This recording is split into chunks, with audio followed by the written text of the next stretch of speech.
آج میں آپ سے 4 اہم باتیں کروں گا۔ پہلی بات، ایک الزام ہے کہ ایک سیاسی پارٹی الیکشن ریزلٹس بدلنے کے لیے کمپیوٹرز ہیکنگ کا بندوبست کرنے میں مصروف ہے۔ یہ ایک سیاسی الزام ہے جو بانی پی ٹی آئی کی ہمشیرہ علیمہ خان کی زبانی مسلم لیگ پر عائد کیا گیا ہے۔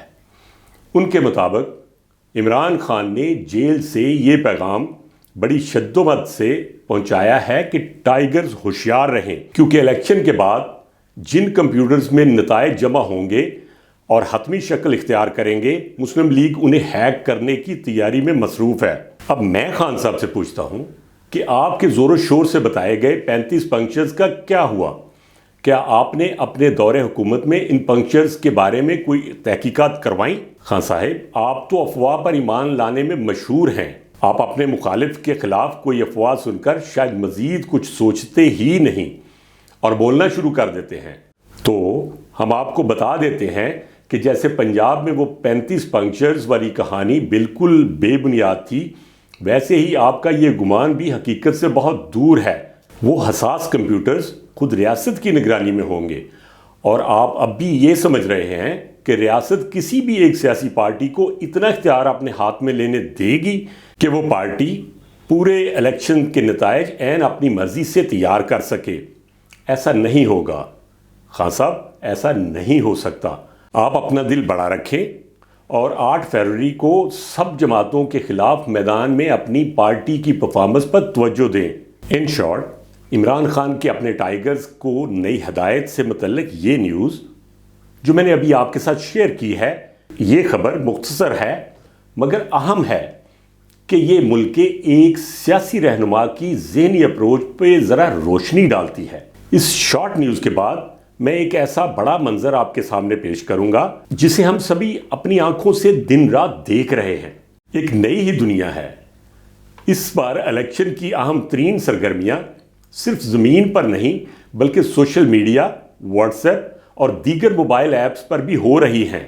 آج کل سیاسی جماعتیں انٹرنیٹ پر خصوصی ٹرینڈ چلاتی نظر آتی ہیں اور اپنی اپنی پارٹی کی قیادت کے پیغام عوام تک پہنچاتی جاتی ہیں، اور ایسا تو پہلی بار ہو رہا ہے کہ پارٹی کا منشور ٹک ٹاک کے ذریعے بھی عوام تک پہنچایا جا رہا ہے۔ پولیٹیکل پارٹیز نے ایسی ایپس تیار کروا لی ہیں جو کہ ہر ایک حلقہ کا پورا حساب رکھتی ہیں۔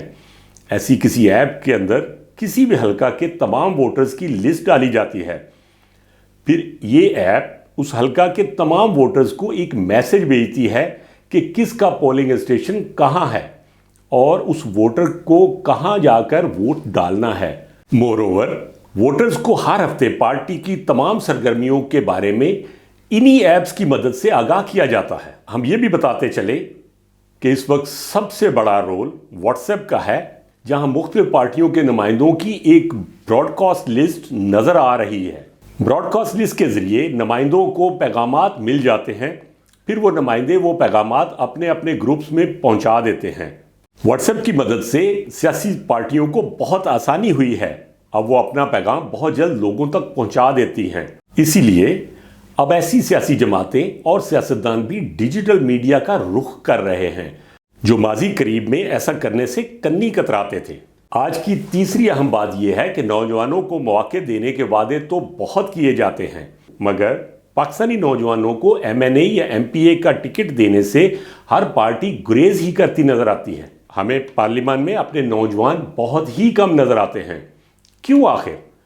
پاکستان میں نوجوان ووٹرز کی تعداد تقریباً 5 کروڑ 60 لاکھ ہے، یعنی ہمارے کل ووٹرز کا 43% حصہ نوجوانوں پر مشتمل ہے، مگر ہماری پارلیمان میں نوجوانوں کی موجودگی کہیں کم ہے۔ پاکستان کے سیاسی نظام میں ایک مدت سے عام نوجوانوں کی عدم موجودگی محسوس ہوتی ہے۔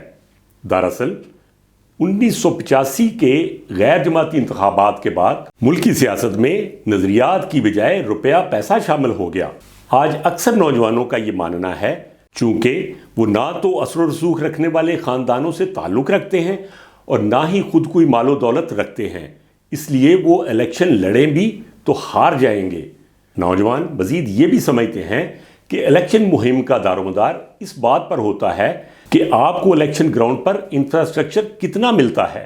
انفراسٹرکچر سے یہاں ان کی مراد سیاسی جان پہچان، نظریاتی کارکن، دفاتر اور بیوروکریسی میں تعلقات وغیرہ ہیں۔ پھر ایک اور بہت بڑا چیلنج ہوتا ہے رقم جمع کرنا۔ ان کا دعویٰ ہے کہ الیکشن کمیشن کے قانون پر عمل کوئی نہیں کرتا۔ پاکستان میں الیکشن اب کروڑوں کا کھیل بن چکا ہے۔ فردر مور، ینگسٹرز کے مطابق ایک اور بڑا مسئلہ خوف ہے۔ یہ خوف ہوتا ہے کہ تھانے اور ایجنسیوں کو کیسے ہینڈل کریں گے۔ یہ 3-4 عناصر مل کر ایک ایسا ماحول بنا دیتے ہیں کہ قابل ترین نوجوان بھی پھر یہی کہنے پر مجبور نظر آتے ہیں پاکستان میں الیکشن کسی شریف اور غریب آدمی کا کام ہی نہیں۔ لیکن مایوسی کی کوئی بات نہیں، دنیا کے اکثر جمہوری ملکوں کا حال بھی پہلے ایسا ہی تھا، پھر جیسے وہ بہتر ہو گئے ہیں ہم بھی ہو جائیں گے۔ یہ بھی واضح رہے کہ دنیا بھر کے ایسے ممالک جہاں جمہوری نظام مضبوط ہے اور جہاں نئی لیڈرشپ آتی رہتی ہے، وہ اسٹوڈنٹس یونین، ٹریڈ یونین، کسان کمیٹیوں اور سول سوسائٹی کی بڑی تنظیموں سے ہی آتی ہے۔ مگر پاکستان میں یہ سماجی نظام کئی دہائیوں سے تقریباً غیر فعال ہے۔ اس نظام کو فعال کرنا ہوگا۔ اب آج کی چوتھی اور آخری بات، آج بانی پی ٹی آئی اور بشرا بی بی کے عدت میں نکاح کیس کا محفوظ کیا گیا فیصلہ سنا دیا گیا ہے۔ سینئر سول جج قدرت اللہ نے عدت میں نکاح کیس کا مختصر فیصلہ سناتے ہوئے بانی پی ٹی آئی اور بشرا بی بی کو 7 سال قید کی سزا سنائی ہے اور 5 لاکھ روپے جرمانہ بھی عائد کیا ہے۔ فیصلے کے موقع پر عمران خان اور بشرا بی بی کمرہ عدالت میں موجود تھے۔ وہ فیصلے سے مایوس نظر آئے۔ میں کیس کی سماعت کا احوال سنا کر آپ کو بور نہیں کروں گا، لیکن اتنا ضرور کہنا چاہوں گا کہ اس کیس کی پروسیڈنگ بہت پریشان کن رہی۔ ایک دوسرے پر بہت غلاظت اچھالی گئی اور اخلاقیات کا جنازہ نکالا گیا، مگر اس میں زیادہ ذمہ دار تو ہمارا سسٹم ہے، جس میں بیٹرمنٹ لائے بغیر ہم سویلائز نہیں ہو پائیں گے۔ ہمیں سوال تو کرنا ہوں گے۔ پھر ملک میں موجودہ سیاسی منظر نامے کے حوالے سے بھی کچھ اہم سوال ہیں جو اکثر ذہنوں میں اب اٹھ رہے ہیں کہ کیا وجہ ہے ایک ہفتے میں یکے بعد دیگرے عمران خان کے خلاف 3 فیصلے سنائے جا چکے ہیں۔ کیا یہ خان پر پریشر بڑھانے کی اسٹریٹجی ہے؟ کیا اس طرح دباؤ بڑھانے سے عمران خان ٹوٹ سکتے ہیں؟ اور کیا عمران خان واقعی نظام کے خلاف ڈٹے ہوئے ہیں یا اندر خانے کوئی ڈیل چل رہی ہے؟ کیا بانی پی ٹی آئی کی سزاؤں پر عمل درآمد پوری طرح ہو پائے گا؟ ان سوالوں کے جوابات ہمیں بہت جلد ملنا شروع ہو جائیں گے۔